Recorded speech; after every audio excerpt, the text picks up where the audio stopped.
Hello everybody.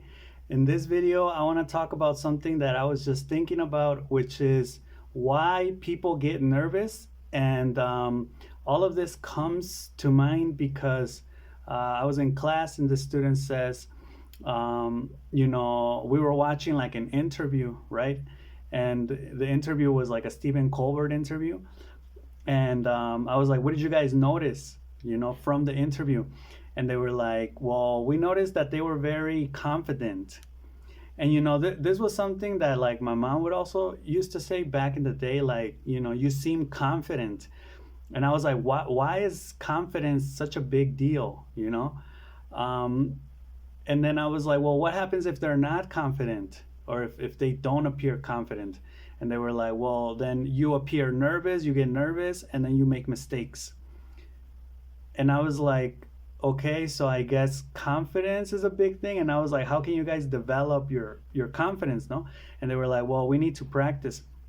So what I wanted to talk about was like this relationship between confidence and nervousness that people have. And I think ultimately the reason why people, I mean, confidence, obviously, you can either appear confident without, by pure instinct, without having experience, or you appear confident because you have experience, because you have knowledge, right? So for you, it's like a piece of cake. Like, for example, in this case, like the people that are being interviewed. But if you don't have confidence, if you don't have self confidence, then you fall into the trap of getting nervous. And then if I were to ask, well, why do you get nervous in the first place? The answer is probably going to be, and let me know in the comments if I'm right or wrong. The answer is going to be, I get nervous because I think people are judging me, right? So like, let's say you're giving a presentation and you're nervous, right? We all get nervous in different situations, but the typical situation is you're going to give a presentation and you get nervous. Why? Because the people in the crowd are judging you, right? So I feel like, there's a distinction between like Mexican culture and the culture in the United States. And this confidence problem isn't really a problem in the United States. And I dare say it's because at least the people in the United States aren't like looking at you, like the public. In Mexico, you could say there are many reasons why people do this, like distrust, hostility, thinking that you're going to be a bad guy or that you're going to do something bad. So it's always like this worrisome precaution attitude that you need to have.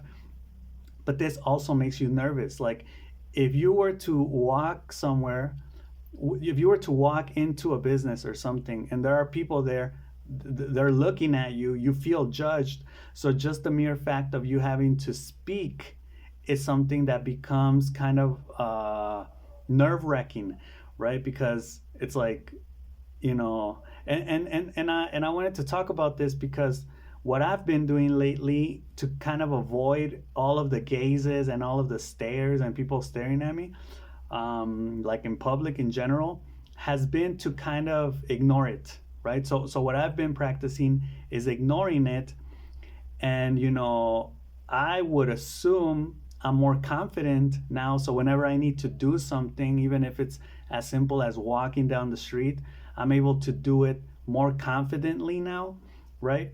Which is like, like so stupid, really, if you think about it. Um, but this is kind of like where my mind operates. Now, the last thing I kind of wanted to associate with this is ignorance. Like how much of what a person is doing or the way that they're doing it should you attribute to confidence, and how much should you attribute to ignorance, right? Because like, let's think of a child. A child can give a presentation in front of people, because they don't know, because they're not aware, because they're not conscious, because they're ignorant, right? They're innocent, we say. Kids are innocent, so they're able to talk to like a room full of adults.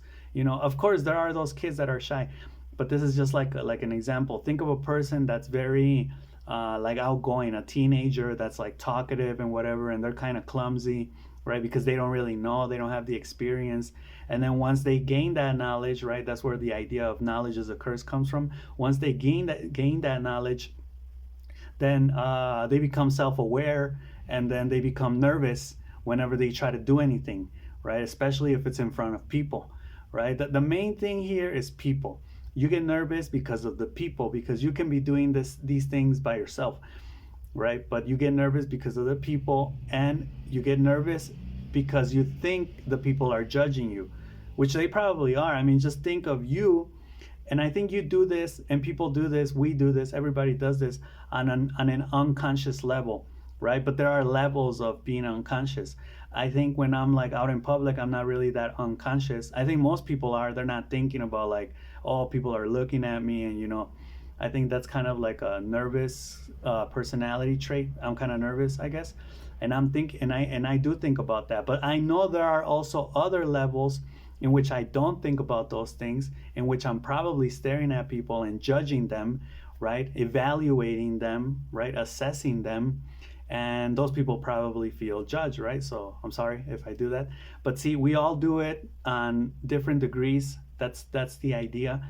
And a tip would be that, like, practice basically ignoring people, right? If you like, they say if you're going to give a presentation, imagine that everybody's in their underwear. I wouldn't really say do that, but and then there's like this very thin line between seeming, when you're nervous, working with being confident and ignoring people, and then just coming out like straight out aggressive, right? There's a very thin line. So you're nervous, you're trying to ignore people and act confident, but then you can try to do that so much that you'll actually just become like impulsive and aggressive and try to speed along, like just do it because you're carrying that heavy nervous emotion, right? So it's kind of tricky. But again, like, that's where I'm at. Let me know what you think about getting nervous. Do you think people, and as our society becomes more knowledgeable too, very scientific, we also become more nervous to do anything, right? So it's like we have all this knowledge, but having all that knowledge and knowing all those things also makes you aware of many things. So now you're always like nervous, right? Because my question would be, what is the difference between being confident and being ignorant? And some people may say, well, confident, you have the experience, you have the knowledge, and being ignorant, you don't, even though you appear to look the same. And I would say, okay, fine, but are there any other differences, or do they have similarities, at least in the way that they appear to other people, right? Like, a person can seem very confident, but they're really just being ignorant, right? Or they may appear ignorant, but they're being confident, right? And people aren't just they're just not understanding them. So let me know what you think about this topic, and that's all I got for this video. So I'll see you in the next one. All right, peace.